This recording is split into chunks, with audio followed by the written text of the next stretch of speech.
Once again, welcome back to PPF Physics class. PPF Physics classന്റെ മറ്റൊരു എപ്പിസോഡിലേക്ക് നിങ്ങൾക്ക് സ്വാഗതം. The last class we have discussed about the thermal properties of matter. That's our 11th chapter. Now I am going to discuss about the chapter thermodynamics. നമ്മുടെ 12ാമത്തെ chapter ആയ thermodynamics ആണ് discuss ചെയ്യാൻ വേണ്ടി പോകുന്നത്. Thermodynamics എന്നൊരു ടേം നിങ്ങൾ ഇതിനു മുന്നേ കേട്ടിട്ടുണ്ടാവും അല്ലേ? എന്താ thermodynamics? It's a branch of physics which deals with the study of heat and temperature. Heat and temperature. ആ ഒരു ബ്രാഞ്ച് ആണ് തെർമോഡൈനാമിക്സ് എന്ന് പറയുന്നത്. ഇപ്പോൾ നോക്കാം, let us consider a system. ഒരു സിസ്റ്റം ഞാൻ കൺസിഡർ ചെയ്യാം. സിസ്റ്റം എന്ന് പറയാൻ നിങ്ങൾക്ക് അറിയാലോ. അപ്പോൾ ഒരു സിസ്റ്റം ഞാൻ കൺസിഡർ ചെയ്യുന്നു. ആ സിസ്റ്റത്തിലേക്ക് ഹീറ്റ് സപ്ലൈ ചെയ്യാം. കൊടുക്കുന്ന ഹീറ്റിന് നമ്മളെപ്പോഴും ക്യൂ എന്നാണ് പറയാം. ക്യൂ എന്നുള്ളൊരു ഹീറ്റ് കൊടുക്കുകയാണ്. നമ്മളൊരു ഹീറ്റ് കൊടുക്കുന്ന സമയത്ത് അതിന് ഇന്റേണൽ എനർജി എന്ത് ചെയ്യും? ഇൻക്രീസ് ചെയ്യും. ഇതൊക്കെ നിങ്ങൾ ഓൾറെഡി കെമിസ്ട്രിയിൽ പഠിച്ചിട്ടുള്ളത് കൊണ്ടാണ് ഞാൻ അവിടെ വെച്ച് തുടങ്ങുന്നത്. ഇന്റേണൽ എനർജി ഇൻക്രീസ് ചെയ്യും. ഇന്റേണൽ എനർജി ഇൻക്രീസ് ചെയ്യുമ്പോൾ എന്ത് ചെയ്യാൻ തുടങ്ങും? ആ സിസ്റ്റം വർക്ക് ചെയ്യാൻ വേണ്ടി തുടങ്ങും അല്ലേ? ഇതിപ്പോൾ നമ്മളിങ്ങനെ ഒരു പിസ്റ്റൺ ആണെങ്കിൽ ഇങ്ങനെ ഒരു പിസ്റ്റൺ എന്താ സംഭവിക്കുക? നമ്മൾ ചൂടാക്കുമ്പോൾ ഇതിലുള്ള ഗ്യാസ് എന്ത് ചെയ്യും? എക്സ്പാൻഡ് ചെയ്യും. ഗ്യാസ് എക്സ്പാൻഡ് ചെയ്യുമ്പോൾ പിസ്റ്റൺ അങ്ങോട്ടേക്ക് മൂവ് ചെയ്യും, വർക്ക് ചെയ്യും. അപ്പോൾ നമ്മൾ കൊടുക്കുന്ന ഹീറ്റ്, സപ്ലൈ ചെയ്യുന്ന ഹീറ്റ്, ചേഞ്ച് ഇൻ ഹീറ്റ് എന്ന് പറയുന്നത് ഡെൽറ്റ ക്യൂ എന്ന് കൊടുക്കുക. ആ ഹീറ്റോട് എന്ത് ചെയ്യുന്നു? ഇന്റേണൽ എനർജി ചേഞ്ച് ചെയ്യുന്നു, ഡെൽറ്റ യു എന്ന് കൊടുക്കുക. അതുപോലെ എന്തും ചെയ്യുന്നുണ്ട്? വർക്കും ചെയ്യുന്നുണ്ട്. അപ്പോൾ നമ്മൾ സപ്ലൈ ചെയ്യുന്ന ഹീറ്റ് കൊണ്ടാണ് ഇത് രണ്ടും ചെയ്യുന്നത്. അപ്പോൾ സപ്ലൈ ചെയ്യുന്ന ഹീറ്റ് എന്ന് പറയാം, that is equal to delta U plus delta W എന്ന് പറയാം. The heat supplied to a system, അത് delta Q, is equal to the change in internal energy and the work done by the system. System ചെയ്യുന്ന work. മനസ്സിലായിട്ടുണ്ടാവല്ലോ? The change in internal energy of the change in heat, the heat supplied to a system is equal to change in internal energy and work done by the system. ഇത് നിങ്ങൾ chemistry പഠിച്ചിട്ടുള്ളതാണ്. ഇതിനൊരു പേര് നിങ്ങൾ പഠിച്ചിട്ടുണ്ടാവും. എന്താ പഠിച്ചിട്ടുള്ളത്? First law of thermodynamics. അതാണ് first law of thermodynamics. അപ്പോൾ ഫസ്റ്റ് ലോ ഓഫ് തെർമോഡൈനാമിക്സിന്റെ സ്റ്റേറ്റ്മെന്റ് ചോദിച്ചാൽ നിങ്ങൾ എന്താ പറയാ? The heat supplied to a system goes partially to increase its internal energy and the remaining part to do some work. അല്ല, work ചെയ്യാൻ വേണ്ടിയിട്ട് യൂസ് ചെയ്യും. That is delta Q is equal to delta U plus delta W. Delta U എന്ന് പറഞ്ഞാൽ change in internal energy, delta W work done by the system, system ചെയ്യുന്ന work. ഞാൻ discuss ചെയ്യാൻ വേണ്ടി പോകുന്നത് ഡിഫറെന്റ് തെർമോഡൈനാമിക് പ്രോസസ് ആണ്. കുറേ thermodynamic process നിങ്ങൾ കേട്ടിട്ടുണ്ടാവും. അത് കുറച്ചും കൂടെ ഡീറ്റെയിൽഡ് ആയിട്ട് നമ്മൾ പോവാണ്. അപ്പൊ അതിലൊരു പ്രോസസ്സാണ്, ഇത് നിങ്ങൾ കേൾക്കാൻ സാധ്യത കുറവായ ഒരു പ്രോസസ്സാണ്, quasi static process. Quasi static process. ഈ സ്റ്റാറ്റിക് എന്ന് പറഞ്ഞാൽ നമുക്കറിയാം, റെസ്റ്റ് ഉള്ളതിനെയാണ് സ്റ്റാറ്റിക് എന്ന് പറയുന്നത്. ക്വാസി സ്റ്റാറ്റിക് എന്ന് പറയുന്നത് സെമി സ്റ്റാറ്റിക്. ഇത് പ്രോസസ്സ് നടക്കുന്നുണ്ടോ ചോദിച്ചാൽ നടക്കുന്നുണ്ട്, പിന്നെ റെസ്റ്റിലാണോ ചോദിച്ചാൽ റെസ്റ്റിലാണ്. അതാണ് ക്വാസി സ്റ്റാറ്റിക് പ്രോസസ്സ് എന്ന് പറയുന്നത്. ഇപ്പൊ ഞാനൊരു സിസ്റ്റം എടുക്കാണ്. ഈ സിസ്റ്റത്തിന്റെ പ്രഷർ പി ആണ്, ടെമ്പറേച്ചർ ടി ആണ്. സറൗണ്ടിങ്സിന്റെ പ്രഷർ പി ആണ്, ടെമ്പറേച്ചർ ടി ആണെന്ന് വിചാരിക്കുക. അപ്പൊ ഞാൻ എന്ത് ചെയ്യുന്നു? ഈ സിസ്റ്റത്തിലേക്ക് ഹീറ്റ് സപ്ലൈ ചെയ്യുന്നു, അല്ലെങ്കിൽ ആ സിസ്റ്റം എന്തെങ്കിലും വർക്ക് ചെയ്യും. വർക്ക് ചെയ്യുമ്പോൾ ഇതിനകത്ത് എന്ത് ചെയ്യാം? ടെമ്പറേച്ചർ പുറത്തേക്ക് പോകും. അതിന്റെ സിസ്റ്റത്തിന്റെ ടെമ്പറേച്ചർ എന്ത് ചെയ്യാം? ഇൻക്രീസ് ചെയ്യും. സിസ്റ്റത്തിന്റെ ടെമ്പറേച്ചർ ഇൻക്രീസ് ചെയ്യുമ്പോൾ സിസ്റ്റത്തിന്റെ ടെമ്പറേച്ചറും സറൗണ്ടിങ്സിന്റെ ടെമ്പറേച്ചർ എന്ത് ചെയ്യും? ഡിഫറെന്റ് ആവും. പ്രഷർ ചേഞ്ച് ചെയ്യാം അല്ലേ? ഇപ്പൊ സിസ്റ്റത്തിന്റെ പ്രഷറും സറൗണ്ടിങ്സിന്റെ പ്രഷറും എന്തായിരിക്കും? ഡിഫറെന്റ് ആയിരിക്കും. ക്വാസി സ്റ്റാറ്റിക് എന്ന് പറഞ്ഞാല് ആ പ്രോസസ്സ് ചെയ്തുകൊണ്ടിരിക്കുമ്പോൾ സിസ്റ്റത്തിന്റെ ടെമ്പറേച്ചറും സറൗണ്ടിങ്സിന്റെ ടെമ്പറേച്ചറും ഏകദേശം ഒരുപോലെ ആയിരിക്കും. Very small change, very small change നമ്മൾ ഇൻഫിനിറ്റ്സിമലി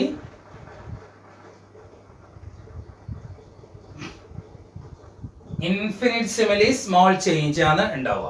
അത്രയും ചെറിയ ചേഞ്ച് മാത്രമേ ഏതുണ്ടാവുള്ളൂ? സിസ്റ്റത്തിന്റെ ടെമ്പറേച്ചറും സറൗണ്ടിങ്സിന്റെ ടെമ്പറേച്ചറും തമ്മിൽ ഉണ്ടാവും. അപ്പോൾ quasi static process the process in which the pressure and temperature of the system and surroundings, the difference in the temperature of the pressure and temperature and pressure of a system and surrounding is infinitesimally small. അതിന്റെ change എന്ന് പറയുന്നത് infinitesimally small ആയിരിക്കും. അപ്പൊ അങ്ങനെ ഒരു process നമുക്ക് imagine ചെയ്യാൻ കഴിയില്ല. കാരണം എങ്ങനെയായാലും നമ്മളൊരു ഹീറ്റ് എടുക്കുമ്പോൾ എന്ത് ചെയ്യും, ടെമ്പറേച്ചർ കൂടും. കൂടിയിട്ട് പിന്നെ വേണമെങ്കിൽ പുറത്തേക്ക് പോകാന്നേ ഉള്ളൂ. അപ്പൊ ഈ ഒരു പ്രോസസ് എന്ന് പറയുന്നത് ഒരു ഹൈപ്പോത്തറ്റിക്കൽ പ്രോസസ്, സാങ്കല്പികമായ ഒരു പ്രോസസ് ഇത്. ഹൈപ്പോത്തറ്റിക്കൽ പ്രോസസ് ആണ് ക്വാസി സ്റ്റാറ്റിക് പ്രോസസ്. അപ്പൊ ക്വാസി സ്റ്റാറ്റിക് എന്ന് പറഞ്ഞാൽ the process in which the change in pressure and temperature of the system and surroundings is infinitesimally small. സിസ്റ്റവും സറൗണ്ടിങ്സും തമ്മിലുള്ള പ്രഷറിന്റെ ടെമ്പറേച്ചറിന്റെതും ചേഞ്ച് എന്തായിരിക്കും, വളരെ ചെറുതായിരിക്കും. അങ്ങനെയുള്ള പ്രോസസ്സിനെ നമ്മൾ എന്താ വിളിക്കുന്നത്, ക്വാസി സ്റ്റാറ്റിക് പ്രോസസ് എന്ന് വിളിക്കുന്നത്. അപ്പോൾ this is process in which the change in pressure and temperature of the system and surroundings is infinitesimally small. അപ്പോൾ മനസ്സിലായിട്ടുണ്ടാവല്ലോ. അപ്പൊ അങ്ങനത്തെ പ്രോസസ് പറയുന്നത് നിങ്ങൾക്ക് മനസ്സിലാവും. It is A hypothetical process. അതൊരു ഹൈപ്പോത്തറ്റിക്കൽ പ്രോസസ് ആണ്. ഇനി അടുത്ത രണ്ടാമത്തെ പ്രോസസ് നിങ്ങൾക്ക് പരിചയമുള്ള പ്രോസസ് ആണ് ഐസോതെർമൽ പ്രോസസ്. Isothermal process. അപ്പൊ ഇത് ഞാനിപ്പോ പ്രോസസ് പറയുമ്പോഴേക്ക് തന്നെ നിങ്ങളെ മൈൻഡിൽ ആ പ്രോസസ് വന്നിട്ടുണ്ടാവും അല്ലെ. എന്താ ഐസോതെർമൽ പ്രോസസ് എന്ന് പറഞ്ഞാല്? ഐസോതെർമൽ എന്ന് പറഞ്ഞാൽ എന്താ? The process at which temperature remains constant. Very good. അതായത് ഐസോതെർമൽ പ്രോസസ് എന്ന് പറഞ്ഞാല് ആ പ്രോസസ്സിൽ എന്തായിരിക്കും, ടെമ്പറേച്ചർ കോൺസ്റ്റന്റ് ആയിരിക്കും. Temperature remains constant, T equal to constant. ആ ഒരു പ്രോസസ്സിനെയാണ് നമ്മൾ എന്ത് വിളിക്കുന്നത്, ഐസോതെർമൽ പ്രോസസ് എന്ന് വിളിക്കുന്നത്. അതായത് ആ ഒരു പ്രോസസ്സ് നടക്കണമെങ്കിൽ സിസ്റ്റവും സറൗണ്ടിങ്സ് ആയിട്ട് എന്തായിരിക്കണം, ഒരു ഐസോതെർമൽ വാൾ ഉണ്ടായിരിക്കണം. ഓക്കെ, ആ വാളിലൂടെ എന്ത് ചെയ്യാൻ പറ്റില്ല, ടെമ്പറേച്ചർ അങ്ങോട്ടും ഇങ്ങോട്ടും ട്രാൻസ്ഫർ ചെയ്യാൻ പാടില്ല. അപ്പൊ ഞാനിപ്പോ ഇങ്ങനെ എടുക്കാണ്, ഒരു ഇതെടുക്കാണ്, ഒരു സിസ്റ്റം എടുക്കാണ്. ആ സിസ്റ്റത്തിന്റെ ഈ വാളൊക്കെ എന്താണ്, ഇൻസുലേറ്റഡ് വാളാണ്. എന്നിട്ട് ഇവിടെ നിന്ന് ഞാൻ എന്ത് ചെയ്യുന്നു, ഹീറ്റ് സപ്ലൈ ചെയ്യുന്നു. അങ്ങനെ ഹീറ്റ് സപ്ലൈ ചെയ്യുമ്പോൾ ഈ സിസ്റ്റത്തിന്റെ ടെമ്പറേച്ചർ എന്ത് ചെയ്യും, ചേഞ്ച് ചെയ്യും അല്ലെ. ടെമ്പറേച്ചർ ചേഞ്ച് ചെയ്യും. അതേസമയം ഈ സിസ്റ്റം ഞാൻ ടെമ്പറേച്ചർ ചേഞ്ച് ചെയ്തതിനു ശേഷം ഞാൻ എന്ത് ചെയ്യാണ്, ഇതും കൂടെ ഇൻസുലേറ്റഡ് വാൾ ആക്കുകയാണ്. കംപ്ലീറ്റ് ഇൻസുലേറ്റഡ് ആണെങ്കിൽ പിന്നെ ഈ സിസ്റ്റത്തിൽ നിന്ന് ടെമ്പറേച്ചർ പുറത്തേക്ക് വരുമോ? ഇല്ല. പിന്നെ ആ സിസ്റ്റത്തിൽ നടക്കുന്ന പ്രോസസ് ഒക്കെ എന്തായിരിക്കും, കോൺസ്റ്റന്റ് ടെമ്പറേച്ചറിലായിരിക്കും ഉണ്ടാവുക. ടെമ്പറേച്ചർ എപ്പോഴും കോൺസ്റ്റന്റ് ആയിരിക്കും. അപ്പൊ അങ്ങനെയുള്ള പ്രോസസ്സിനെയാണ് നമ്മൾ എന്ത് വിളിക്കുന്നത്, ഐസോതെർമൽ പ്രോസസ് എന്ന് വിളിക്കുന്നത്. The process taking place at a constant temperature. The process taking place at a constant temperature. That is called isothermal process. അല്ലെങ്കിൽ ഞാൻ പറയുന്നത് process in which temperature remains constant. അപ്പോൾ ഞാൻ ഇവിടെ എന്ത് ചെയ്യാണ്, ഒരു പിസ്റ്റൺ ആണുള്ളത് വിചാരിച്ചോ. ഇവിടെ ഒരു പിസ്റ്റൺ ഉണ്ട്, ഇതിൽ ഒരുപാട് ഹീറ്റ് ഉണ്ട്. ആ ഹീറ്റ് കൊണ്ട് ഈ പിസ്റ്റൺ എന്ത് ചെയ്യുന്നു, മുകളിലേക്ക് പോകുന്നു. ഇതൊക്കെ നമ്മൾ എടുത്തത് ഒരു വാൾ എന്താണ്, ഇൻസുലേറ്റഡ് വാൾ ആണെന്ന് വിചാരിക്കാം. അങ്ങനെ ഇത് മുകളിലേക്ക് പോയാലും ഇതിൽ ടെമ്പറേച്ചറിൽ എന്തുണ്ടാവില്ല, ചേഞ്ച് ഉണ്ടാവില്ല. ടെമ്പറേച്ചർ എന്തായിരിക്കും, കോൺസ്റ്റന്റ് ആയിരിക്കും. പക്ഷെ വോളിയം എന്ത് ചെയ്യുന്നുണ്ട്, ചേഞ്ച് ചെയ്യുന്നുണ്ട്. വോളിയം ഇൻക്രീസ് ചെയ്യുന്നു. വോളിയം ഇൻക്രീസ് ചെയ്യുമ്പോൾ ഓട്ടോമാറ്റിക്കലി എന്ത് ചെയ്യും, പ്രഷർ ഡിക്രീസ് ചെയ്യും. അപ്പോൾ ഒരു ഐസോതെർമൽ പ്രോസസ് എന്ന് പറയുമ്പോൾ അതിൽ പ്രഷറും വോളിയവും ചേഞ്ച് ചെയ്യാം. പക്ഷെ എന്തിൽ ചേഞ്ച് ഇല്ല, temperature remains constant. That process is called isothermal process. അപ്പൊ നമ്മൾ സാധാരണ നിങ്ങൾ ഐഡിയൽ ഗ്യാസ് ഇക്വേഷൻ നിങ്ങൾ പഠിച്ചിട്ടില്ലേ? എന്താ equation? PV is equal to nRT എന്ന് പഠിച്ചിട്ടുണ്ട്. N number of moles, R എന്താണ്, universal gas constant, T is the temperature. അപ്പൊ ഈ T ഇത് രണ്ടും എന്താണ്, കോൺസ്റ്റന്റ് ആണ്. അപ്പൊ T യും കൂടെ കോൺസ്റ്റന്റ് ആണെങ്കിൽ നമുക്ക് എന്ത് പറയാം, PV is equal to constant എന്ന് പറയാം. അപ്പൊ PV equal to constant എന്നുള്ളതാണ് ഏതിന്റെ ഇക്വേഷൻ, ഐസോതെർമൽ പ്രോസസിന്റെ equation. Provide the equation of isothermal process എന്ന് പറയാൻ നിങ്ങൾ എന്താണ് എഴുതേണ്ടത്, PV is equal to nRT. At a constant temperature PV equal എന്ത് കിട്ടും, കോൺസ്റ്റന്റ് എന്ന് കിട്ടും. That is P is proportional to എന്ത് എഴുതാം, 1/V എന്ന് എഴുതാം. അതാണ് ഞാൻ നേരത്തെ പറഞ്ഞത്. ഈ പിസ്റ്റൺ മുകളിലോട്ട് പോകുമ്പോൾ വോളിയം എന്ത് ചെയ്യും, ഇൻക്രീസ് ചെയ്യും. വോളിയം ഇൻക്രീസ് ചെയ്യുമ്പോൾ ഓട്ടോമാറ്റിക്കലി എന്ത് ചെയ്യും, പ്രഷർ വിൽ ഡിക്രീസ്. അപ്പൊ ഞാൻ അതിന്റെ വേരിയേഷൻ വരച്ച് നോക്കാം. അപ്പൊ ഇവിടെ പ്രഷറും ഇവിടെ വോളിയം എടുക്കുകയാണെങ്കിൽ നമ്മൾ ഐസോതെർമൽ പ്രോസസ്സിൽ ഇങ്ങനെ ഉണ്ടാവുക. പ്രഷർ കുറച്ച് കുറയുമ്പോഴേക്കും എന്ത് ചെയ്യും, വോളിയം നന്നായിട്ട് ഇൻക്രീസ് ചെയ്തിട്ടുണ്ടാവും. ഇതൊരു ഐസോതെർമൽ എക്സ്പാൻഷന്റെ ഗ്രാഫാണ്. ഈ ഒരു ഗ്രാഫിന്, അത് PV ഡയഗ്രാം, ഈ PV ഡയഗ്രത്തിനെ ഐസോതെർമൽ പ്രോസസ് ആവുമ്പോൾ നമ്മൾ വിളിക്കുന്നവരാണ് ഐസോതേം. ഇത് നമ്മൾ ഐസോതേം എന്നാണ് വിളിക്കുക. അപ്പൊ ഐസോതെർമൽ പ്രോസസ് എന്നത് process during which temperature remains constant. എന്താണ് equation? P V equal to constant. എന്താ അതിന്റെ ഗ്രാഫ്? ഇതാണ് അതിന്റെ ഷേപ്പ് ഉണ്ടാവുക. അപ്പൊ അങ്ങനെ ഈ പി വി ഡയഗ്രത്തിനെ വിളിക്കുന്ന പേര് ഐസോതെർം. അപ്പൊ നിങ്ങൾക്ക് ക്ലിയർ ആയിട്ടുണ്ട്. പ്രോസസ് നടക്കുമ്പോൾ ടെമ്പറേച്ചർ കോൺസ്റ്റന്റ് ആയിരിക്കണം. ഇനി നമുക്ക് ഇത് നിങ്ങൾ ഓൾറെഡി കെമിസ്ട്രിയിൽ പഠിച്ചിട്ടുള്ളതാണ്. ഇനി ഞാൻ ചെയ്യാൻ വേണ്ടി പോകുന്നത് ആ ഐസോതെർമൽ പ്രോസസ്സിൽ സിസ്റ്റം ചെയ്യുന്ന വർക്ക് കണ്ടുപിടിക്കണം. ഞാൻ നേരത്തെ നിങ്ങളോട് ഒരു എക്സാമ്പിൾ പറഞ്ഞല്ലേ, ഞാനൊരു സിസ്റ്റം എന്ത് ചെയ്തു, ഒരു ഇതിൽ കൺസ്ട്രക്ട് ചെയ്തു, ഒരു സിലിണ്ടറിൽ കൺസ്ട്രക്ട് ചെയ്തു, അതിന് ഒരു രണ്ട് പിസ്റ്റൺ വഴിയാണ് വെച്ചത്. അപ്പൊ ഈ സിസ്റ്റം എന്ത് ചെയ്യുന്നു, എക്സ്പാൻഡ് ചെയ്യും. എക്സ്പാൻഡ് ചെയ്യുന്ന സമയത്ത് ആ സിസ്റ്റം എന്ത് ചെയ്തിട്ടുണ്ടാവും, വർക്ക് ചെയ്തിട്ടുണ്ടാവും. അപ്പൊ അല്ലാറ്റ് അതിന്റെ ആദ്യത്തെ പ്രഷർ P1 ആണെന്ന് വിചാരിക്കുക, വോളിയം V1.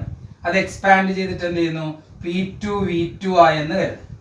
അപ്പൊ P1 ആണ് V2 ആണോ കൂടുതൽ ഉണ്ടാവുക, V1 ആണോ കൂടുതൽ ഉണ്ടാവുക? എക്സ്പാൻഡ് ചെയ്യുന്നു. എക്സ്പാൻഡ് ചെയ്യാന്ന് വലുതാവാണ്. അപ്പൊ ഏത് കൂടുതലായിരിക്കും? V2 കൂടുതലായിരിക്കും. അപ്പൊ ഓട്ടോമാറ്റിക്കലി P2ന്റെ വാല്യൂ എന്തായിരിക്കണം? P1നേക്കാളും കുറവായിരിക്കും. അപ്പൊ ഈ ഒരു കേസിൽ ഈ സിസ്റ്റം എന്ത് ചെയ്തിട്ടുണ്ട്, വർക്ക് ചെയ്തിട്ടുണ്ട്. അപ്പൊ ആ സിസ്റ്റം ചെയ്യുന്ന വർക്ക് ആണ് കണ്ടുപിടിക്കാൻ വേണ്ടി പോകുന്നത്. Work done by the system during an isothermal process. ഒരു ഐസോതെർമൽ പ്രോസസ്സിൽ സിസ്റ്റം ചെയ്യുന്ന വർക്ക്, അതിന് ഇക്വേഷൻ ഡിറൈവ് ചെയ്യാൻ വേണ്ടി പോകണം. അപ്പൊ നന്നായിട്ട് ശ്രദ്ധിക്കാം. അപ്പൊ കൺസിഡർ an ഐഡിയൽ ഗ്യാസ്. ഒരു ഐഡിയൽ ഗ്യാസ് കൺസിഡർ ചെയ്യുക. It expand isothermally. Isothermally means temperature remains constant. ഈ വാൾ മുഴുവൻ എന്താണ്, ഇൻസുലേറ്റഡ് ആണ് ഫ്രം ദ സറൗണ്ടിങ്സ്. സറൗണ്ടിങ്സുമായിട്ട് ഇൻസുലേറ്റഡ് ചെയ്ത വാൾ ആണ്. എന്ന് പറഞ്ഞാൽ ടെമ്പറേച്ചർ എന്ത് ചെയ്യുന്നില്ല, ട്രാൻസ്ഫർ ചെയ്യുന്നില്ല. ടെമ്പറേച്ചർ എപ്പോഴും കോൺസ്റ്റന്റ് ആണ്, but it expands. It expand from P1 V1 to P2 V2. അങ്ങനെയാണെങ്കിൽ വർക്ക് ഡൺ കണ്ടുപിടിക്കണം. ഓക്കെ, അപ്പൊ പ്രഷർ ചേഞ്ച് ചെയ്യുന്നില്ല, വോളിയം ചെയ്യുന്നില്ല. അപ്പൊ ഞാൻ എന്ത് ചെയ്യുന്നത്, for a small change in pressure കുറച്ച് ചേഞ്ച് ചെയ്യും, അല്ലെങ്കിൽ volume, for a small change in volume pressure to be constant. എന്നാലേ നമുക്ക് ചെയ്യാൻ പറ്റുള്ളൂ. വോളിയം ചെറുതായിട്ടൊന്ന് ഇൻക്രീസ് ചെയ്യുമ്പോൾ എന്ത് ചെയ്യാണ്, പ്രഷർ കോൺസ്റ്റന്റ് ആയിട്ട് എടുക്കുകയാണ്. Okay, for a small change in volume pressure to be constant. Only for a small change in volume. അങ്ങനെ എടുത്താലേ നമുക്ക് ഇത് മുന്നോട്ടേക്ക് പോകാൻ പറ്റുള്ളൂ. അപ്പൊ for a small change in volume let pressure to be constant. So the small work done. അപ്പൊ അതിന് ചെയ്യേണ്ടി വരുന്നത് സ്മോൾ വർക്ക് ഡൺ എന്ന് പറയുന്നത് നമുക്കറിയാം വർക്ക് ഈസ് ഈക്വൽ എന്നാണ് എഫ് ഡോട്ട് എസ്. നമ്മൾ പഠിച്ചിട്ടുള്ളതാണ്. എഫ് എന്ന് പറഞ്ഞാൽ പ്രഷർ ഇൻറ്റു ഏരിയ, അതാണ് into S. A into S എന്നാണ് നമുക്ക് എന്താ പറയാ, ഏരിയ ഇൻറ്റു ഡിസ്പ്ലേസ്മെന്റ് എന്നാണ് വോളിയം ആയില്ലേ. അപ്പൊ ചേഞ്ച് ഇൻ വോളിയം എന്ന് കിട്ടും. So for a small work done is equal നമുക്ക് എന്താ മതി, PdV എന്ന് എഴുതാം. where dV is the change in volume. For a small change in volume let pressure to be constant. ആ ഒരു സ്മോൾ ചേഞ്ച് ഇൻ വോളിയത്തിൽ ഞാൻ എന്തെടുക്കാണ്, പ്രഷർ കോൺസ്റ്റന്റ് ആയിട്ട് എടുക്കുകയാണ്. അപ്പൊ നമ്മളിവിടെ എന്താ ചെയ്യാൻ വേണ്ടി പോകുന്നത്, work done by the system during an isothermal process. So let us consider an ideal gas. It expands from P1 V1 to P2 V2 isothermally. Isothermally എന്ന് പറഞ്ഞാൽ എന്താ, ഐസോതെർമലി എന്ന് പറയുമ്പോൾ temperature remains constant. For a small change in volume dV let pressure to be constant. So the work done dW is equal to, എവിടെയാണ് നമ്മൾ തുടങ്ങിയത്, dW is equal to PdV. ഇനി ഇത് എവിടെ നിന്ന് എക്സ്പാൻഡ് ചെയ്യുന്നു, V1 എന്നുള്ള വോളിയത്തിൽ നിന്ന് V2 എന്നുള്ള വോളിയം വരെ എക്സ്പാൻഡ് ചെയ്യും. അപ്പൊ അതിനെ ചെയ്യേണ്ടത് total work done. Total work done എപ്പോഴും ചെയ്യാൻ സ്മോൾ വർക്ക് ഡൺ ഇന്റഗ്രേറ്റ് ചെയ്താൽ മതിയാവും. സ്മോൾ വർക്ക് ഡൺ ഇന്റഗ്രേറ്റ് ചെയ്യാം. അപ്പൊ total work done is integral എവിടെ നിന്ന് എവിടെ വരെ, V1 volume to V2 volume. അപ്പൊ ടോട്ടൽ വർക്ക് ഡൺ ഇന്റഗ്രേറ്റ് ചെയ്യാന്ന് ഇതില് ഓരോ ചേഞ്ചിന് വോളിയത്തിന്റെ വർക്ക് കണ്ടുപിടിച്ച് അത് ആഡ് ചെയ്യാണ് വേണ്ടത്. അതിനുള്ള സിമ്പിൾ ടെക്നിക്കാണ് integration. So the total work done W is equal to integral V1 to V2 എന്ത് വരും, PdV എന്ന് വരും. അപ്പൊ ഈ ഒരു ഇന്റഗ്രൽ V1 ടു V2 ആകുമ്പോൾ പിന്നെ പ്രഷർ എന്തായിരിക്കില്ല, കോൺസ്റ്റന്റ് അല്ല. Only for a small change in volume pressure to be constant. അപ്പോൾ V1 നിന്ന് V2 വരെ വോളിയം ഇൻക്രീസ് ചെയ്യുമ്പോൾ പ്രഷർ എന്ത് ചെയ്യും, ഓട്ടോമാറ്റിക്കലി ഡിക്രീസ് ചെയ്യും. അപ്പോൾ നമുക്ക് ഈ ഇക്വേഷനിലെ പ്രഷർ എന്ത് ചെയ്യാൻ കഴിയില്ല, ഔട്ട്സൈഡിലേക്ക് എടുക്കാൻ വേണ്ടി കഴിയില്ല. അപ്പോൾ നമ്മൾ പ്രഷറിന്റെ ഇക്വേഷൻ എന്താണെന്ന് നോക്കണം. അപ്പോൾ നേരത്തെ നമ്മൾ പറഞ്ഞിരുന്നു for an isothermal process PV equal to എന്തായിരുന്നു, PV is equal to nRT ആണ് അല്ലേ. PV equal nRT നമുക്ക് ഓൾറെഡി അറിയാം. PV equal to കോൺസ്റ്റന്റ് ആണ്. ഈ ഇക്വേഷൻ P is equal എന്താ വരിക, ഈ V ഈക്വൽ സൈൻ അപ്പുറത്തേക്ക് പോകുമ്പോൾ എവിടെ പോവാ, ഡിനോമിനേറ്ററിലേക്ക് പോകും. Very good. So P is equal എന്താ കിട്ടും, nRT ഡിവൈഡഡ് ബൈ V എന്ന് കിട്ടും അല്ലേ. അപ്പൊ P is equal to nRT divide by V. അത് ഞാൻ എന്ത് ചെയ്യുന്നു, ഈ P ക്ക് പകരം സബ്സ്റ്റിറ്റ്യൂട്ട് ചെയ്യുന്നു. അപ്പൊ സബ്സ്റ്റിറ്റ്യൂട്ട് ചെയ്ത് അടുത്ത സ്റ്റെപ്പ് പറയണ്ടേ, ഇന്റഗ്രൽ ഓഫ് എവിടെ നിന്ന് എവിടെ വരെ, V1 ടു V2. ഇത് വോളിയമാണ്, ഏത് വോളിയത്തിൽ നിന്ന് ഏത് വോളിയം വരെ. V1 ടു V2 പ്രഷറിന് പകരം നമ്മൾ എന്ത് സബ്സ്റ്റിറ്റ്യൂട്ട് ചെയ്യുന്നു, nRT divided by V D V എന്ന് കൊടുക്കുന്നു. ഇനി നമ്മൾ ഇവിടെ ആരെയാണ് ഇന്റഗ്രേറ്റ് ചെയ്യുന്നത്? എന്തിലാണ് ചേഞ്ച് വരുന്നത്? എൻ ചേഞ്ച് ഉണ്ടോ? ഇല്ല. ആർ ചേഞ്ച് ഉണ്ടോ? ഇല്ല. ടി ചേഞ്ച് ഉണ്ടോ? ഇല്ല. പിന്നെ ആരെ ചേഞ്ച് ചെയ്യുന്നത്? വോളിയം ആണ് ചേഞ്ച് ചെയ്യുന്നത്. അപ്പൊ നമുക്ക് ഈ കോൺസ്റ്റന്റ് ടേം ഒക്കെ ഇന്റഗ്രേഷന്റെ പുറത്തേക്ക് എടുക്കാം. അപ്പൊ അടുത്ത സ്റ്റെപ്പിൽ എന്താ വരിക? N R T into integral of v1 to v2 1/v dv എന്ന് കിട്ടും അല്ലെ. എൻ ആർ ടി പുറത്തേക്ക് എടുത്തു, അതിന്റെ ചേഞ്ച് ഇല്ല. ഇന്റഗ്രേഷൻ എന്ന സമ്മേഷൻ ആണ്. അത് ഏതിനെ ചേഞ്ച് ചെയ്യേണ്ടത്? ചേഞ്ച് ഇൻ വോളിയത്തിനെയാണ് നമ്മൾ ഇന്റഗ്രേറ്റ് ചെയ്യുന്നത്. ഓക്കെ. ഇനി നമ്മൾ ഓൾറെഡി നമ്മൾ മാത്സിൽ പഠിക്കും, അത് സെക്കൻഡ് ഇയറിലാണ് നമ്മൾ പഠിക്കുന്നത്.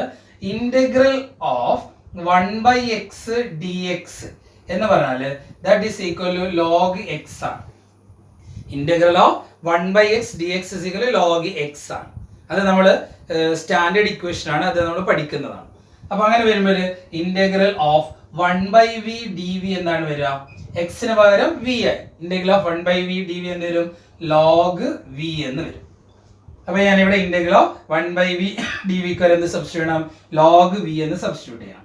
So that is equal to nRT log v എന്ന് കിട്ടി. ഇനി ലിമിറ്റ് ആണ് ഈ തന്നിരിക്കുന്നത്. എവിടെ നിന്ന് എവിടം വരെ എന്നുള്ളതാണ് ലിമിറ്റ്. എവിടെ നിന്ന് എവിടെ വരെയാണ്?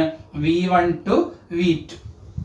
ഇനി ഈ ലിമിറ്റ് നമ്മൾ ഇതിലേക്ക് സപ്ലൈ ചെയ്യണം. ലിമിറ്റ് നമ്മൾ സപ്ലൈ ചെയ്യുന്ന എപ്പോഴും upper limit minus lower limit എന്നാണ് കൊടുക്കേണ്ടത്.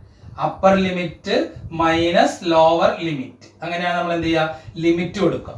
അപ്പൊ v എന്നുള്ളതിന് പകരം ആദ്യമായിട്ട് അപ്പർ ലിമിറ്റ് കൊടുക്കണം. മൈനസ് എന്ന് എഴുതിയിട്ട് എന്ത് ചെയ്യണം? v എന്നുള്ളതിന് പകരമായിട്ട് ലോവർ ലിമിറ്റ് കൊടുക്കണം. കൊടുത്തു നോക്കല്ലേ. അപ്പൊ that is equal to w is equal to എന്താ കിട്ടും നമുക്ക്? w is equal to nRT എവിടെയുണ്ട്? nRT പറഞ്ഞോ log v ക്ക് വരെ നമ്മൾ എന്ത് ചെയ്യുന്നു? v2 എന്ന് കൊടുക്കുന്നു. nRT log v2 അല്ലേ. പിന്നെ എന്താ ചെയ്യേണ്ടത്? Minus lower limit. Lower limit ഇവിടെ ഏതാണ്? v1 log v2 minus log v1 എന്ന് കിട്ടി. ഇനി നമ്മൾ ഒരു കാര്യം കൂടി നമ്മൾ പഠിച്ചിട്ടുണ്ട്. log a minus log b എന്ന് പറഞ്ഞാല് that is equal to log a by b ആണ്. log ln എന്നാണ് എഴുതട്ടെ. ln ആണ് log. Okay. log a minus log b എന്നാണ് log a by b ആണ്. അപ്പൊ log v2 minus log v1 എന്തായിരിക്കും? log v2 divided by v1. Very good. So the w is equal to nRT log v2 divided by v1. ഇതാണ് work done by the gas when it expand adiabatically. ഒരു ഗ്യാസ് adiabatically expand ചെയ്താലുള്ള work ഡണ്ണിന്റെ equation ആണ് ഞാനിപ്പോൾ ഈ പറഞ്ഞേക്കുന്നത്. Work done by the gas. ഇനി work done on the gas. ഗ്യാസിനെ നമ്മൾ പിടിച്ചതാക്കാന്ന് വിചാരിക്കാം. അപ്പൊ work done on the gas ആകുമ്പോൾ എന്ത് നമ്മൾ ഇതിന്റെ മൈനസ് കൊടുത്താൽ മതി. Work done on the gas work negative ആയിരിക്കും. Work done by the gas work positive ആയിരിക്കും. ഓക്കെ. അപ്പൊ ഇതൊന്നുമില്ല, വെരി സിമ്പിൾ ആണ്.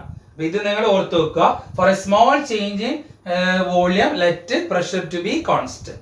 അപ്പൊ സ്മോൾ വർക്ക് ഡൺ എന്ത് കിട്ടും? dw p dv എന്ന് കിട്ടും. പിന്നെ p ടോട്ടൽ വർക്ക് ഡൺ കാണാൻ നമ്മൾ അതിനെന്ത് ചെയ്യുന്നു? ഇന്റഗ്രേറ്റ് ചെയ്യുന്നു. ഇപ്പൊ integral of v1 to v2 p dv. ഇവിടെ പ്രഷർ എന്ത് ചെയ്യാൻ പാടില്ല? പുറത്തേക്ക് എടുക്കാൻ പാടില്ല. v1 to v2 volume change ചെയ്യുമ്പോൾ പ്രഷർ എന്തായിരിക്കില്ല? കോൺസ്റ്റന്റ് ആയിരിക്കില്ല. അപ്പൊ P V is equal N R T എന്ന ഇക്വേഷൻ എഴുതി.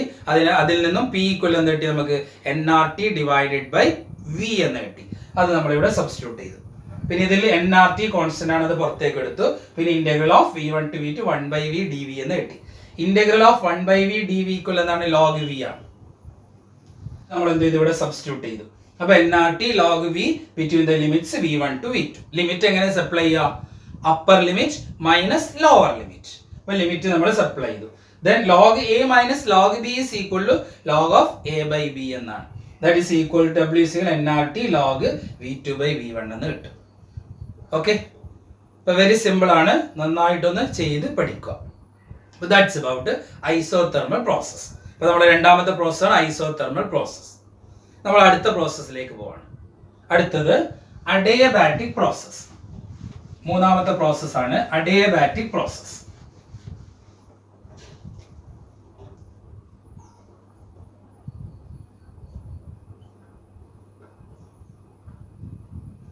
Adiabatic process. Adiabatic process is the process in which there is no exchange of heat between the system and the surroundings. System surroundings തമ്മിൽ എന്തുണ്ടാവില്ല? Heat exchange ഉണ്ടാവില്ല. Heat സിസ്റ്റത്തിൽ നിന്നും സറൗണ്ടിങ്സിലേക്ക് പോവാത്തതിനെ നമ്മൾ എന്ത് വിളിക്കുന്നത്? Adiabatic process എന്ന് വിളിക്കുന്നത്. നേരത്തെ എന്താ പറയുന്നത്? ടെമ്പറേച്ചർ കോൺസ്റ്റന്റ് ആണ്. ടെമ്പറേച്ചർ ചേഞ്ചില്ല. ഇപ്പോഴെന്താ ചേഞ്ച് ഇല്ലാത്തത്? ഹീറ്റ് എക്സ്ചേഞ്ചിങ് ഉണ്ടാവില്ല. There is no exchange of heat energy between the system and surroundings. Such process is called adiabatic process. അപ്പോൾ adiabatic process ആകുമ്പോൾ എന്തൊക്കെ ചേഞ്ച് ചെയ്യാം? പ്രഷർ ചേഞ്ച് ചെയ്യാം, വോളിയം ചേഞ്ച് ചെയ്യാം, ടെമ്പറേച്ചറും change ചെയ്യാം. പ്രഷർ ചേഞ്ച് ചെയ്യും, വോളിയം ചേഞ്ച് ചെയ്യും, ടെമ്പറേച്ചർ ചേഞ്ച് ചെയ്യും. ഹീറ്റ് എന്തായിരിക്കും? കോൺസ്റ്റന്റ് ആയിരിക്കും. അതിനെ എന്ത് വിളിക്കുന്നത്? നമ്മൾ adiabatic process എന്ന് വിളിക്കുന്നത്. ഓക്കെ, അപ്പൊ അഡിയാബാറ്റിക് പ്രോസസ്സിൽ അതിന്റെ ഇക്വേഷൻ എന്ന് പറയുന്നത് നിങ്ങൾ കേൾക്കാത്തൊരു ടേം ആണ്. P V raise to gamma equal to constant എന്നാണ്. എന്താ അതിന്റെ equation? P V raise to gamma equal to constant. അവിടെ ഗാമ എന്ന് പറയുന്നത് the ratio specific heat capacity ആണ്. നിങ്ങൾ കെമിസ്ട്രിയിൽ സ്പെസിഫിക് ഹീറ്റ് കപ്പാസിറ്റി ആയിട്ട് കോൺസ്റ്റന്റ് വോളിയം, സ്പെസിഫിക് കപ്പാസിറ്റി ആയിട്ട് കോൺസ്റ്റന്റ് പ്രഷർ എന്നൊക്കെ പഠിച്ചിട്ടില്ലേ? C P divide by C V. അതിനെ എന്ത് വിളിക്കുന്നത്? നമ്മൾ ഗാമ എന്ന് വിളിക്കുന്നത്. The ratio of specific heat capacity. അപ്പൊ ആ ഗാമയാണ് ഇത്, ഗാമ. അപ്പൊ എന്താ adiabatic process equation? P V raise to gamma equal to constant എന്ന് പറഞ്ഞാൽ ഇങ്ങനെയാണ്. P V raise to gamma equal to constant എന്ന് പറഞ്ഞാൽ P one V one raise to gamma is equal എന്തായിരിക്കും? P two V two raise to gamma is equal എന്തായിരിക്കും? Constant ആയിരിക്കും. ഇപ്പൊ before ആ പ്രോസസ് ചെയ്യുന്നതിന് മുന്നേ ഉള്ള P one V one raise to gamma അത് അഡിയാബാറ്റിക് ആയിട്ട് എക്സ്പാൻഡ് ചെയ്താൽ, അഡിയാബാറ്റിക്കലി എക്സ്പാൻഡ് ചെയ്യുകയാണെങ്കിൽ P two V two raise to ഗാമക്ക് ഈക്വൽ ആയിരിക്കും. ഇനി അതിനെ നമ്മൾ ഒരു ഗ്രാഫ് വരച്ചു നോക്കുകയാണെങ്കിൽ എങ്ങനെ ഉണ്ടാവാം? ഈ ആക്സിസ് നമ്മൾ പ്രഷർ, ഈ ആക്സിസിൽ വോളിയം. നമ്മൾ നേരത്തെ എങ്ങനെ ഗ്രാഫ് വരച്ചത്? നേരത്തെ ഐസോത്തേം എന്നിട്ട് നമ്മൾ ഇങ്ങനെ വരച്ചിട്ടില്ലേ? ഐസോത്തേം എന്ന് ഇതിന് വരും. ഇതിന് അഡിയാബാറ്റിക് ആകുമ്പോൾ ഇതിന് സ്ലോപ്പ് കുറച്ച് കൂടും. നിങ്ങൾ വരക്കുമ്പോൾ ഇങ്ങനെ വരക്കണം, ഇങ്ങനെ ഉണ്ടാവും. അഡിയാബാറ്റിക് എന്ന് പറയും. അത് ഗാമ ടൈംസ് സ്ലോപ്പ് ഉണ്ട്. ഈ ഗാമ വരുന്നതുകൊണ്ട് ഗാമ ടൈംസ് സ്ലോപ്പ് ഉണ്ടാവും. ഇത് നമ്മൾ അഡിയാബാറ്റിക് എന്നാണ് വിളിക്കുന്നത്. നേരത്തെ അതിന്റെ പേര് എന്താണ്? ഐസോത്തേം. അപ്പൊ ഐസോത്തേം എന്നാണ് ഇങ്ങനെ വരക്കേണ്ടത്. അഡിയാബാറ്റിക് എന്ന് പറയുമ്പോൾ കുറച്ചും കൂടെ സ്ലോപ്പ് ആക്കി വരക്കണം. Okay, but adiabatic process is the process in which there is no exchange of heat between the system and the surroundings. ഇനി ഇവിടെ നമുക്ക് എന്ത് ചെയ്യണം? Work done by an ideal gas in an adiabatic process കാണണം. നമ്മൾ നേരത്തെ കണ്ട അതേപോലെ തന്നെയാണ്. പക്ഷെ നേരത്തെ ടെമ്പറേച്ചർ കോൺസ്റ്റന്റ് ആയിരുന്നു. ഇവിടെ എന്തല്ല? ടെമ്പറേച്ചർ കോൺസ്റ്റന്റ് അല്ല. അപ്പൊ ഇവിടെ എന്തൊക്കെ ചേഞ്ച് ചെയ്യുന്നുണ്ട്? പ്രഷർ ചേഞ്ച് ചെയ്യും, വോളിയം ചേഞ്ച് ചെയ്യും, ടെമ്പറേച്ചറും ചേഞ്ച് ചെയ്യും. ഓക്കെ, അപ്പൊ നമുക്ക് നേരത്തെ പോലെ തന്നെ for a small change in volume let pressure to be constant. അങ്ങനെയാണ് വർക്ക് ഡൺ എന്താ ഇക്വേഷൻ വരിക? Work done dW is equal to PdV. ഇത് നേരത്തെ അതേപോലെ തന്നെ അല്ലെ? Total work done is integral of എവിടെ നിന്ന് എവിടെ വരെ വോളിയം ചേഞ്ച് ചെയ്യുന്നത്? V1 to V2 PdV. ഇത് നമ്മൾ നേരത്തെ പറഞ്ഞത് തന്നെയാണ്. ഇനി എവിടെ വ്യത്യാസം വരുന്നത്? ഇവിടെ വ്യത്യാസം വരുന്നത് നേരത്തെ P V equal to NRT എന്നതായിരുന്നു ഐസോതെർമൽ പ്രോസസിന്റെ ഇക്വേഷൻ. ഈ അഡിയാബാറ്റിക് പ്രോസസിന്റെ ഇക്വേഷൻ എന്താ? P V raise to gamma is equal to constant എന്നാണ്. അപ്പൊ പി ഇസ് ഈക്വൽ എന്താ വരിക? P is equal to K. ഈ വി റൈസ് ടു ഗാമ എങ്ങോട്ട് പോകും? താഴോട്ടേക്ക് വരും. അപ്പൊ വി റൈസ് ടു ഗാമ എന്ന് വരും. ഇനി 1/x raise to x square എന്ന് പറഞ്ഞാൽ നിങ്ങൾ അത് ഓൾറെഡി പഠിച്ചിട്ടുണ്ട്. x റൈസ് ടു -2 ആണ്. 1/x square is equal to x raised to -2 ആണ്.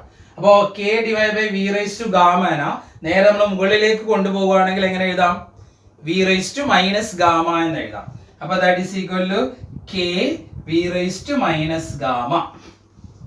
അപ്പൊ നേരത്തെ നമ്മൾ p ക്ക് പകരം നേരത്തെ ഇക്വേഷൻ എന്താ സബ്സ്റ്റിറ്റ്യൂട്ട് ചെയ്തത്? nRT divided by v എന്നാണ് സബ്സ്റ്റിറ്റ്യൂട്ട് ചെയ്തത്. കാരണം അതിൽ ഐസോതെർമൽ പ്രോസസ് ഇക്വേഷൻ ഇതായിരുന്നു. സോ അഡിയാബാറ്റിക് പ്രോസസ് ഇക്വേഷൻ ഇതാണ്, അതാണ് സബ്സ്റ്റിറ്റ്യൂട്ട് ചെയ്യേണ്ടത്. ഓക്കെ, ചെറിയ ചേഞ്ച്. സോ രണ്ടും ഒരുമിച്ച് പഠിക്കുക. That is equal to integral of എവിടെ നിന്ന് എവിടെ വരെയാണ്? V1 to V2 പറയാം. എന്താ വരുന്നത്? K V raised to minus gamma dV. ഇതാണ് വർക്ക് ഡൺ എന്ന് പറയുന്നത്. Okay, work done W. ഇനി നമ്മൾ ഇന്റഗ്രേഷൻ കൊടുക്കുകയാണ്. നേരത്തെ ഇന്റഗ്രൽ ഓഫ് 1/v ആയിരുന്നു അല്ലെ? 1/v log v എന്നത്. ഇവിടെ എന്താ ഉള്ളത്? Integral of V raised to minus gamma dV എന്നാണ് ഉള്ളത്. അപ്പൊ integral of x raised to n into dx എന്ന് പറഞ്ഞാല് x raised to n+1 divided by n+1 ആണ്. Integral of x raised to n into dx is equal x raised to n+1 divided by n+1. അതേപോലെ ഇതെന്താ വരിക? Integral of x ന്റെ സ്ഥാനത്ത് ഇവിടെ v ആണ്, n ന്റെ പ്ലേസിൽ ഉള്ളത് ഗാമയാണ്, മൈനസ് ഗാമയാണ്. അപ്പോൾ എന്ത് വരും? v raised to n minus gamma plus 1 divided by minus gamma plus 1. Very good. അപ്പോൾ അത് ഞാൻ ഇവിടെ സബ്സ്റ്റിറ്റ്യൂട്ട് ചെയ്യുന്നു. That is equal to k അവിടെ ഉണ്ട്. k into എന്താ വരുന്നത്? v raised to minus gamma plus 1 divided by minus gamma plus 1. Between the limit, ഏതാ ലിമിറ്റ് എവിടെ കൊടുക്കണ്ടേ? v1 to v2. ഇനി ലിമിറ്റ് എങ്ങനെയാണ് സപ്ലൈ ചെയ്യേണ്ടത് നമുക്ക് അറിയാം അല്ലേ? എങ്ങനെയാണ് ലിമിറ്റ് സപ്ലൈ ചെയ്യുക? Upper limit minus lower limit. Very good. Upper limit minus lower limit. അപ്പോൾ ആദ്യം വിയുടെ പ്ലേസിൽ എന്ത് കൊടുക്കണം? v2 എന്ന് കൊടുക്കണം. മൈനസ് എന്ന് എഴുതിയിട്ട് വിക്ക് വരെ എന്ത് ചെയ്യണം? v1 എന്ന് കൊടുക്കണം. ഗുഡ്. അപ്പോൾ അത് സബ്സ്റ്റിറ്റ്യൂട്ട് ചെയ്ത് നോക്കാം അല്ലേ? ഇപ്പോൾ w is equal ഇവിടെ കൊടുക്കാം. w is equal to ഇതിനെ ഞാൻ പുറത്തേക്ക് എഴുതാം. 1 divided by ഇവിടെ എന്താ? w is equal to എന്ന് തന്നെ എഴുതാം. w is equal to minus gamma plus 1 1 minus gamma ചെയ്താൽ കുഴപ്പമില്ലല്ലോ. അപ്പോൾ 1 by 1 മൈനസ് ഗാമ എന്ന് എഴുതുന്നു.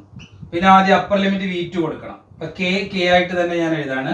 പിന്നെ വിക്ക് വരെ എന്ത് ചെയ്യുന്നു? v2 റേസ് ടു എന്താണ്? Minus gamma plus 1 minus lower limit. Lower ലിമിറ്റിലെ k ഞാൻ ഇവിടെയും കൂടെ കൊടുക്കുകയാണ്. ഈ k രണ്ടിനെ കൊണ്ട് മൾട്ടിപ്ലൈ ചെയ്യണ്ടേ? k ഇൻറ്റു എന്ത് വരും? v1 raise to minus gamma plus 1. അപ്പോൾ ലിമിറ്റ് സപ്ലൈ ചെയ്തത് മനസ്സിലായിട്ടുണ്ടാവല്ലോ. മൈനസ് ഗാമ പ്ലസ് 1 എന്നതിന് 1 മൈനസ് ഗാമ എന്ന് എഴുതിയതേ ഉള്ളൂ. പിന്നെന്താ ഉള്ളത്? k ഇൻറ്റു വിക്ക് വരെ v2 കൊടുത്തു upper limit minus k into v1 lower limit. Okay. ഇത് നമ്മൾ ഐസോതെർമൽ പ്രോസസ്സിൽ നമ്മൾ പഠിച്ചിട്ടുണ്ട്. എന്താ നമ്മൾ പഠിച്ച ഐസോതെർമൽ പ്രോസസ്സിൽ? P1 v1 raised to gamma is equal എന്തായിരിക്കണം? P2 v2 raised to gamma that is equal എന്തായിരിക്കും? k ആയിരിക്കും. ഐസോതെർമൽ അഡിയാബാറ്റിക് പ്രോസസ്സിൽ നമ്മളിപ്പോൾ അഡിയാബാറ്റിക് ആണ് ഡിസ്കസ് ചെയ്തുകൊണ്ടിരിക്കുന്നത്. അപ്പോൾ അഡിയാബാറ്റിക് പ്രോസസ്സിൽ ഇതാണ് ഇക്വേഷൻ എന്ന് കുറച്ച് മുന്നേ നമ്മൾ പറഞ്ഞു. അപ്പോൾ ഈ കെയുടെ പ്ലേസിൽ ഇവിടെ ഒരു k ഉണ്ട്. അതിന് പകരം ഞാൻ എന്ത് ചെയ്യാണ്? ഇത് സബ്സ്റ്റിറ്റ്യൂട്ട് ചെയ്യാൻ പോകണം. ഇവിടുത്തെ ഒരു k കാണുന്നില്ലേ? അതിന് പകരം എന്ത് ചെയ്തും സബ്സ്റ്റിറ്റ്യൂട്ട് ചെയ്യും. ഓക്കെ. കെക്ക് പകരം ഈ വാല്യൂസ് സബ്സ്റ്റിറ്റ്യൂട്ട്. k എന്ന് പറഞ്ഞാൽ എന്താണ്? P2 v2 raised to gamma ആണ്. അതുപോലെ തന്നെ എന്താണ്? P1 v1 raised to gamma u ആണ്. അപ്പോൾ that is equal to 1 divided by 1 minus gamma into substitute. k ക്ക് വരെ എന്ത് സബ്സ്റ്റിറ്റ്യൂട്ട് ചെയ്യുന്നു? P2 v2 raised to gamma. പിന്നെ ഇവിടെ ആരാളെ? v2 raised to minus gamma plus 1. അത് വീണ്ടും v2 എന്ന് എഴുതണ്ട. ഇവിടെ എന്ത് എഴുതിയാൽ മതി? മൈനസ് ഗാമ പ്ലസ് 1 എന്ന് എഴുതിയാൽ മതി. മൈനസ് ഈ കേക്ക് പകരം എന്ത് സബ്സ്റ്റിറ്റ്യൂട്ട് ചെയ്യുന്നു? P1 v1 raised to gamma എന്ന് സബ്സ്റ്റിറ്റ്യൂട്ട് ചെയ്യുന്നു. അപ്പോൾ മൈനസ് എന്ത് വരും? P1 v1 raised to gamma. പിന്നെ ഇവിടെ ആരാളെ? Minus gamma plus 1. ഓക്കെ. ഇനി നിങ്ങളൊന്ന് ഈ ഇക്വേഷനിലേക്ക് നോക്കിയാട്ടെ. ഗാമ മൈനസ് ഗാമ അത് രണ്ടും പിന്നെ ഉണ്ടാവില്ല, ക്യാൻസൽ ചെയ്യാലോ. ഇവിടെയും ഗാമ മൈനസ് ഗാമ. പിന്നെ ആരാ ബാക്കി ഉണ്ടാവുക? v2 raised to 1. v2 raised to 1 എന്ന് പറഞ്ഞാൽ എന്താണ്? v2. So that is equal to അടുത്ത സ്റ്റെപ്പിൽ എങ്ങനെ എഴുതാം? 1 by 1 minus gamma into പറഞ്ഞോ P2 v2 minus P1 v1. Good. Very good. ഇപ്പോൾ വെരി ക്ലിയർ ആണ് അല്ലേ? നേരത്തെ അതേപോലെ തന്നെയാണ് ചെയ്തത്. പിയുടെ ഇക്വേഷനിൽ ചെറിയൊരു ചേഞ്ച്. ഇപ്പോൾ ഐസോതെർമൽ അഡിയാബാറ്റിക് നിങ്ങൾ വർക്ക് ഒരുമിച്ച് നിങ്ങൾക്ക് പഠിക്കാൻ വേണ്ടി പറ്റും. ഇനി ഒരു കാര്യം കൂടി ഇവിടെ നമ്മൾ ചെയ്യാൻ പോവാണ്. നമ്മളിങ്ങനെ പറയുന്നത് പി വി is equal എന്താണ്? NRT ആണ്. പി വി ഈക്വൽ NRT ആണ്. അങ്ങനെ വരുമ്പോൾ P1 v1 is equal എന്ത് പറയാം? NR കോൺസ്റ്റന്റ് ആണ്. T എന്താ വന്നേരം? T1 ആവും. P2 v2 എന്നുള്ളതിന് പകരം എന്ത് പറയാം? NR T2 എന്ന് പറയാം അല്ലേ? അപ്പൊ ഞാൻ ഇവിടെ P2 v2 എന്നുള്ളതിന് പകരം NR T2 സബ്സ്റ്റിറ്റ്യൂട്ട് ചെയ്യും. P1 v1 എന്നുള്ളതിന് പകരം NR T1 സബ്സ്റ്റിറ്റ്യൂട്ട് ചെയ്യും. അപ്പൊ സബ്സ്റ്റിറ്റ്യൂട്ട് ചെയ്താൽ that is equal to 1 by 1 minus gamma into പറഞ്ഞോ 1 by 1 minus gamma into എന്ത് വരും? P2 v2 ന് പകരം എന്താ സബ്സ്റ്റിറ്റ്യൂട്ട് ചെയ്യാൻ പോകുന്നത്? NR T2 minus NR T1. Good. ഇത് നമുക്ക് ഇതിൽ ഏതെങ്കിലും ഒരു ടേം ഔട്ട്സൈഡിലേക്ക് എടുക്കാൻ പറ്റുമോ നോക്കിയാട്ടെ. രണ്ടിലും ഒരേപോലെയുള്ള ടേം ആരാ? NR. So W is equal to എന്നാ നമുക്ക് കിട്ടുക? 1 by 1 minus gamma. NR കൂടെ ഔട്ട്സൈഡിലേക്ക് എടുത്താൽ NR divided by 1 minus gamma എന്ന് എഴുതാം അല്ലേ? NR ഔട്ട്സൈഡിലേക്ക് എടുക്കുമ്പോൾ NR divided by 1 minus gamma into പിന്നെ ഇവിടെ ആരാ ബാക്കിയുള്ള? T2. ഇവിടെ ആരാ ബാക്കിയുള്ള? T1. For work done during an adiabatic process is equal to NR divided by 1 minus gamma into T2 minus T1. അപ്പോൾ നേരത്തെ അതേപോലെ തന്നെയാണ്. വെരി സിമ്പിൾ ആണ്. നമ്മൾ P V equal NRT isothermal substitute ചെയ്തതിന് പകരം P V raise to gamma equal to constant എന്നുള്ളത് substitute ചെയ്യുന്നു. ഓക്കെ, അപ്പൊ നിങ്ങൾ അതൊന്ന് ഞാൻ പറഞ്ഞതൊന്ന് ഇങ്ങനെ മനസ്സിലൊന്ന് റിവൈസ് ചെയ്ത് നോക്കുക. ഒരു ഭാഗം കൂടെ ഒന്നും കൂടെ നോക്കാം. That's about adiabatic process. Okay, നമുക്കിനി ഒന്നാമത്തെ പ്രോസസ് നമ്മൾ ഏതാ പറഞ്ഞ ക്വാസി സ്റ്റാറ്റിക് പ്രോസസ്. എന്തായിരുന്നത്? The process in which the change in pressure and temperature between the system and surroundings is infinitesimally small. അല്ലേ? രണ്ടാമത്തേതോ isothermal process. Temperature remains constant. മൂന്നാമത്തേതോ adiabatic process. There is no exchange of heat between the system and the surroundings. അപ്പോൾ അതിലേക്ക് equations ഒക്കെ work done equation ആ രണ്ട് കേസിൽ നമ്മൾ derive ചെയ്തു. Okay, നമ്മൾ അടുത്തത് isochoric process. Isochoric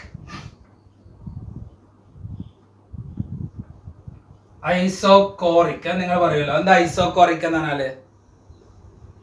The process in which volume remains constant. The process in which volume remains constant. Very good. ആ പ്രോസസ് നടക്കുമ്പോൾ എന്തായിരിക്കണം? വോളിയം കോൺസ്റ്റന്റ് ആയിരിക്കും. വോളിയം കോൺസ്റ്റന്റ് ആയിരിക്കും. നമ്മൾ നേരത്തെ ഒരു ഇക്വേഷൻ പറഞ്ഞു, ഡെൽറ്റ ക്യൂസിക്കൽ എന്താ നമ്മൾ ഫസ്റ്റ് ലോ പറഞ്ഞത്? Delta U plus delta W എന്ന് പറഞ്ഞു. ഇപ്പോൾ വോളിയം കോൺസ്റ്റന്റ് ആയി പിന്നെ പുറത്തേക്ക് വർക്ക് ചെയ്യാൻ കഴിയില്ല. വർക്ക് ചെയ്യുന്നില്ലെങ്കിൽ ഡെൽറ്റ ഡബ്ല്യു സിക്കൽ എന്തായിരിക്കും? 0 ആയിരിക്കും. ഡെൽറ്റ ഡബ്ല്യു ഇക്വൽ 0 ആണെങ്കിൽ ഡെൽറ്റ ക്യൂ സിക്കൽ നമുക്ക് എന്താ പറയാ? ഡെൽറ്റ യു എന്ന് പറയാം. അപ്പോൾ ഐസോകോറിക് പ്രോസസ്സിൽ ഡെൽറ്റ ക്യൂ സിക്കൽ എന്തായിരിക്കും? ഡെൽറ്റ യു ആയിരിക്കും. പിന്നെ നിങ്ങൾ വേറൊരു പ്രോസസ് ഉണ്ട് ഐസോബാർ. ഇതിൽ നമ്മൾ വർക്ക് ഡൺ ഇക്വേഷൻ ഒന്നും ഡിറൈവ് ചെയ്യുന്നില്ല, കാരണം വർക്ക് ഡൺ ഈക്വൽ ടു 0 ആണ്. Isobaric process. എന്താ ഐസോബാറിക് എന്ന് പറഞ്ഞാല്? Pressure remains constant. ഓക്കെ, അപ്പൊ അതൊക്കെ നിങ്ങൾ ആ പേര് മാത്രം ഓർത്താൽ മതിയാവും. അപ്പൊ നമ്മൾ 5 പ്രോസസ് ആണ് പറഞ്ഞത്. 5 പ്രോസസ് എന്താണെന്ന് ഒന്ന് റിവൈസ് ചെയ്ത് നോക്കാം.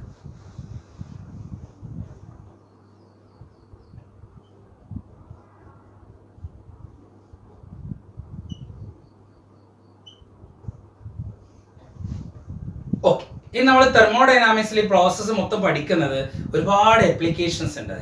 അതിലൊരു ആപ്ലിക്കേഷൻ ആണ് ഹീറ്റ് എഞ്ചിൻ. ഹീറ്റ് എഞ്ചിൻ ഇല്ലാത്ത ഒരു ലോകത്തെ കുറിച്ച് നമുക്ക് ഇന്ന് ചിന്തിക്കാൻ കഴിയില്ല. നമ്മളെ vehicles complete heat engine use ചെയ്തിട്ട് വർക്ക് ചെയ്യുന്നതാണ്.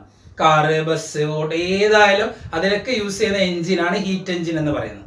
പെട്രോൾ എഞ്ചിന്, ഡീസൽ എഞ്ചിന്, ഗ്യാസ് എഞ്ചിന്, എക്സെട്ര അല്ലേ? അപ്പൊ അതില്ലാത്തൊരു വേൾഡിനെ കുറിച്ച് വി കാൻ ഇമാജിൻ. ഓക്കെ, അപ്പൊ ഞാനിവിടെ ഹീറ്റ് എഞ്ചിനാണ് ഡിസ്കസ് ചെയ്യാൻ വേണ്ടി പോകുന്നത്. Heat engine. ഇപ്പൊ ഹീറ്റ് എഞ്ചിനിൽ എസെൻഷ്യൽ ആയിട്ട് 3 പാർട്സ് ആണ് അതിനുള്ളത്. ഒരു ഹീറ്റ് എഞ്ചിന് 3 പാർട്സ് ആണുള്ളത്. ഒന്നാമത്തെ എന്ന് പറയുന്നത് ഒരു ഹോട്ട് റിസർവോയർ ഉണ്ടാവും. Hot reservoir at high temperature.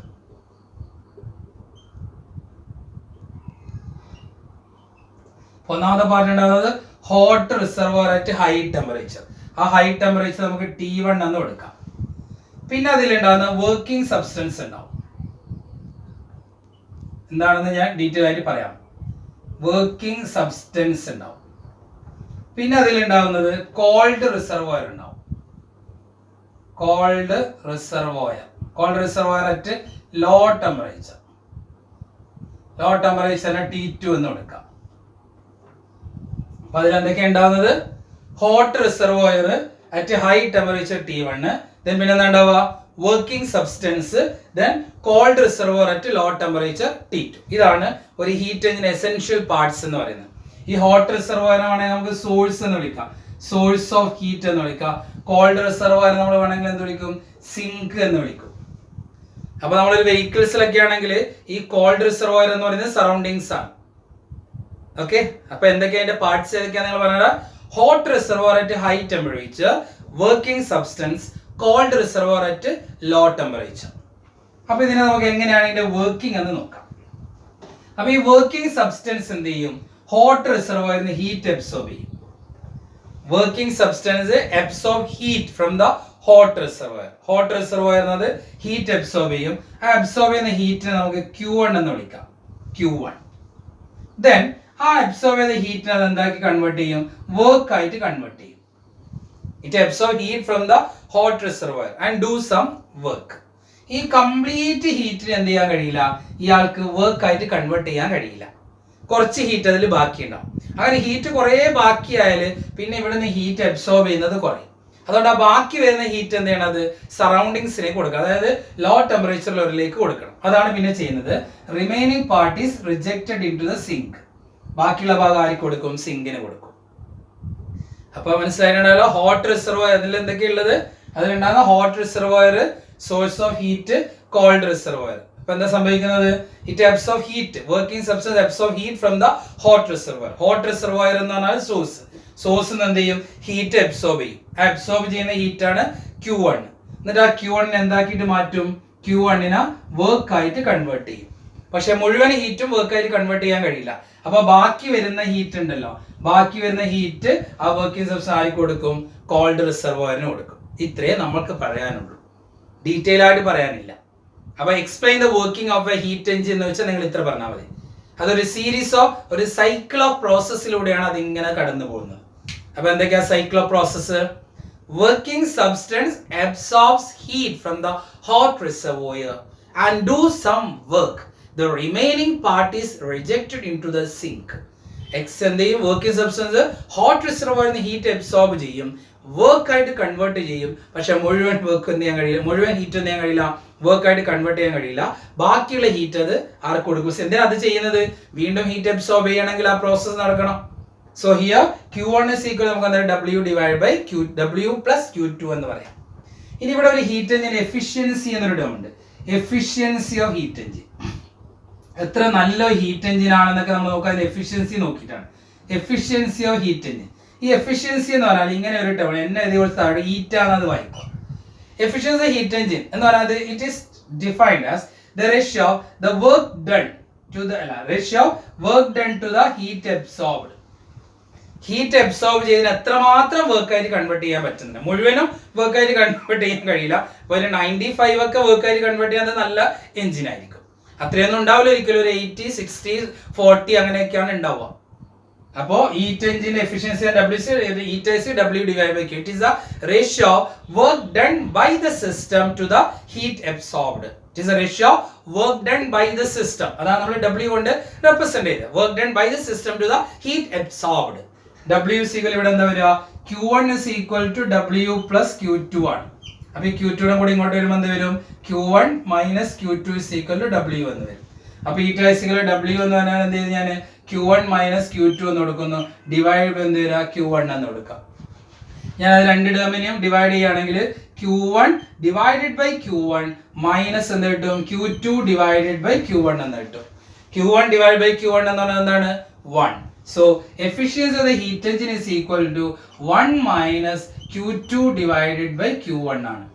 Efficiency എന്ന് പറഞ്ഞാൽ it is defined as the ratio of work done by the system to the heat absorbed.